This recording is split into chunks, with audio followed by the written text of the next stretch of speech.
Hey,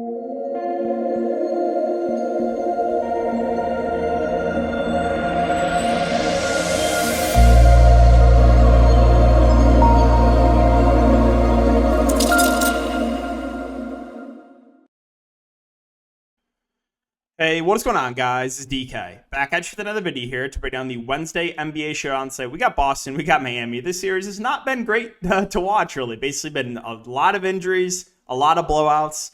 But we do have some pretty good-sized contests here on Draftkings, so I'll do my best to break it down. If you're a first-time viewer, welcome. I do cover Draftkings, NBA Top Shot, Prize Picks, and Super Draft. Super Draft is the sponsor of this video. Make sure to use the code DKDFS for a $50 match on a $50 deposit. That is linked down below. But take advantage of those free offers, guys. You can win up to 20 extra money playing player prop contests, and they also have multiplayer format contests as well. So check it out, linked in the description below.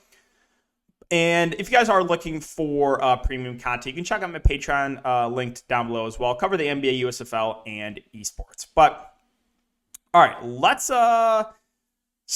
first take a look back at my lineup here. I just missed the cash in tournaments. Want to basically push all my chips into Maxi Kleber, right? And it's because the sentiment was so low on Maxi Kleber. And obviously it wasn't something I felt good about, right? But when the public is groupthink about a player and they're like, oh no, he's awful. Oh, he's awful. He's terrible. Why would you ever play him? That's when you want to buy in. So, if you guys follow me on Twitter, you know I will tilt foul chub a lot, and to no surprise, Maxi Kleber was low owned. Got two quick fouls, so I tweeted that out, and someone replied said, "Low owned for a reason. He's been trash. Why would you ever play him?"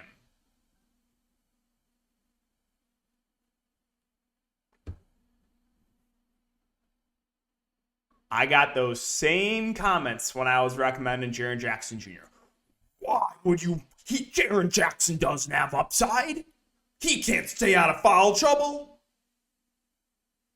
Once you realize that you wanna do the opposite of the public groupthink, you can make some good money playing DFS. So. Went to Cleveland, the captain, worked out in a big way. Luka, obviously a smash. Steph was solid. Moody was good for value. But the blowout, massive blowouts. Wiggins played like a minute in the fourth quarter. That was a weird game. They were getting massively blown out, and the bench unit made a run.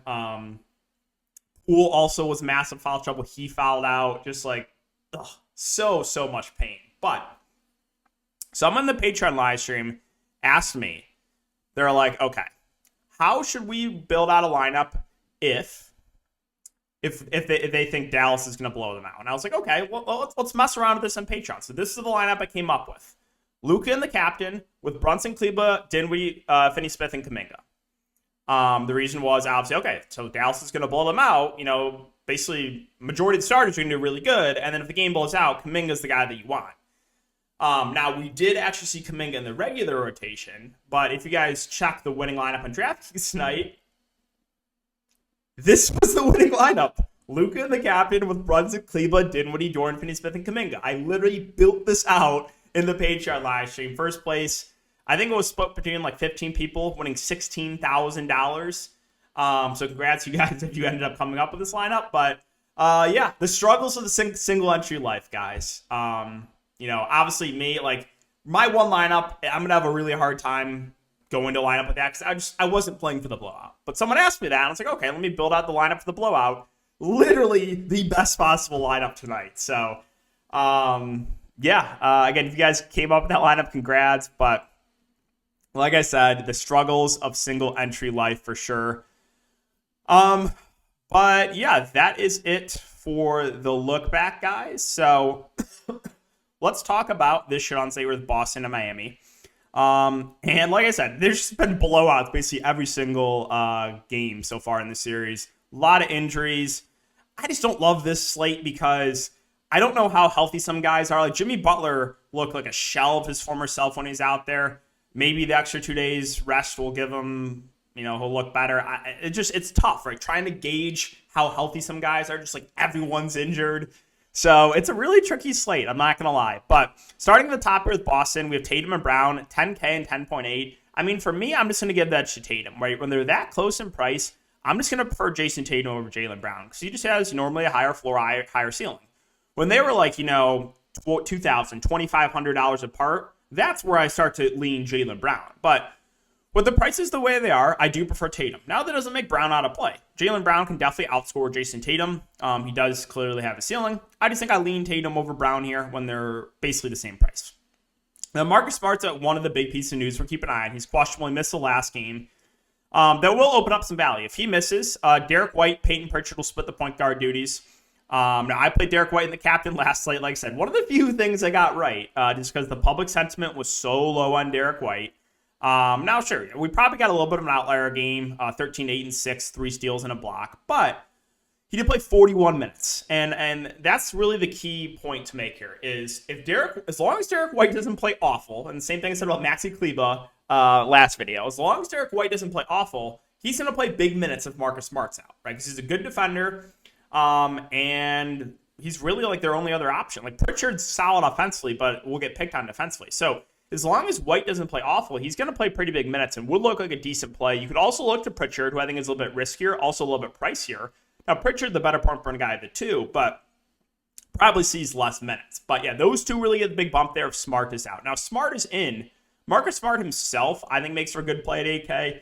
He'll probably play close to 40 minutes. So, yeah, I like Smart if he plays. If not, then, right, it's White and it's Pritchard that both look pretty good. Horford, I'm kind of just indifferent on. He'll play most likely, mid to high 30s minutes. A guy that's a decent rebounder, can knock down some threes, get some blocks and steals.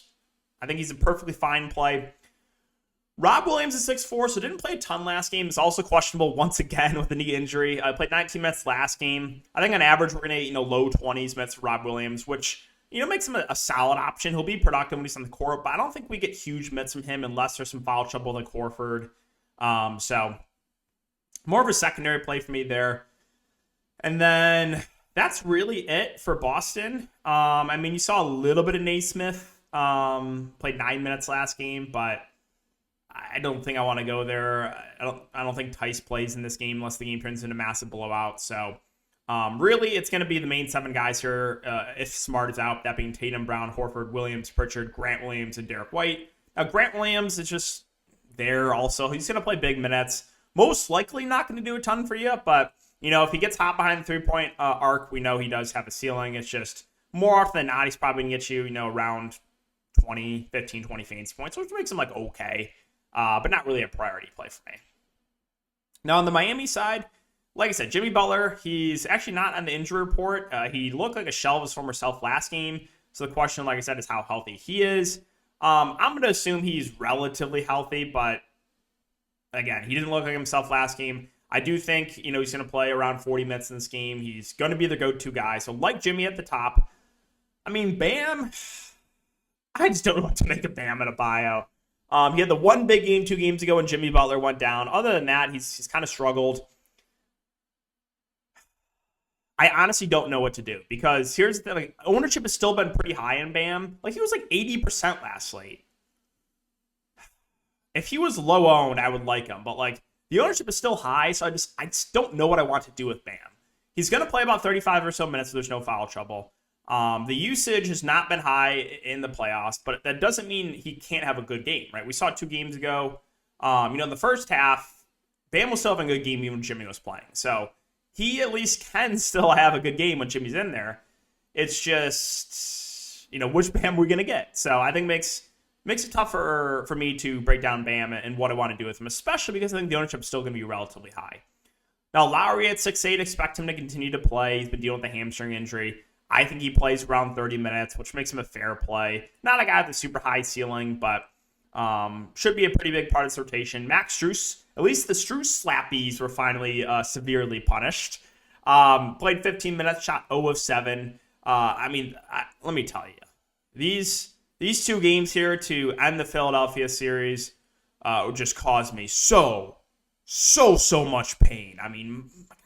Almost a triple-double for Max Strus the last game of the Philadelphia series was just in so much pain. But this is the Max Strus that I know, right? No, I'm kidding. But seriously, he does like Max Strus is pretty score independent. So if he's not hitting his shots, he has a floor like we saw last game. I do think he's probably going to play over 30 minutes. Could play more too if Hero doesn't play. So Strus is definitely viable. You just got to know that he is relatively score independent, and he does have a floor if he's not hitting his shots. Now, Hero himself missed last game. I think his status is actually 50-50. If he does play, I think he's a solid tournament play. He's been up and down off the bench. If he misses, I would assume Oladipo is going to be one of the more popular plays. He was one of the basically the only guys who looked good last game. Played very well off the bench, played 30 minutes, also closed in garbage time. So Oladipo, I think, would look pretty good if Hero misses. My only worry with Oladipo here is I think the ownership's going to be very high if Hero doesn't play. So could you make the argument to fade Oladipo if Hero misses? Sure. There's no guarantee Oladipo has a repeat performance. I don't think we're going to get that bad of performances again from the starters. So like I said, there's a lot of overreactions. We'll see what the ownership comes in on Oladipo if Hero's out. But my guess is going to be pretty high. And then Tucker was awful last game. He was also massive chalk. They basically shut him down early because the game was out of hand. I mean, in a competitive game, I think PJ Tucker plays as many minutes as he possibly can. So I think he plays high 30s minutes if there's no foul trouble. And if for somehow this game can stay competitive. If a game can somehow stay competitive, PJ Tucker is going to play big minutes. But you've just seen blowouts every single game basically so far this series. So, right, like this is the one competitive game. He played 38 minutes. So Tucker, again, not a great point per minute guy, but he's a big part of his rotation. I think he's a solid value. Vincent at 4-4 is kind of just there. I mean, I think him and Oladipo get a little bit of a minutes bump if Hero can't go. Played 27 minutes last game, also played in the blowout a bit. If Hero's in, I think he's just going to play the backup point and play when Lowry's not out there. So you probably get like 30 minutes or so from Lowry and like 18 from Vincent, which doesn't make him completely out of play, but I would say more of a secondary value. You did see a little bit of Duncan Robinson last game. Also played in the blowout, but in a competitive game, I don't think he plays a ton. Dedmon will play the backup 5, played 11 minutes last game. We kind of know what we're getting out of Dwayne Dedmon. And Caleb Martin will kind of back up PJ Tucker. Played a lot more because of the blowout. So he's basically going to be on the court whenever PJ Tucker isn't. And I think PJ Tucker, assuming no foul trouble, is going to play huge minutes. I think we probably only get about 10 or so minutes of Martin, which makes him a fine punt play. But like I said, wouldn't expect a ton more unless this game blows out, which it probably will because every game basically in the series has blown out so far. But sorry, the cough is really the only thing that's still killing me about COVID. But yeah, guys, that's gonna wrap it up for the video. So again, if you have been enjoying, just make sure to like, subscribe, hit the notification bell. Those things do help me out a ton. Getting somewhat close to 12K subscribers on YouTube. So appreciate each and every one of you. And let's hope for some takedowns, guys. So good luck, and I'll see you all in the next video.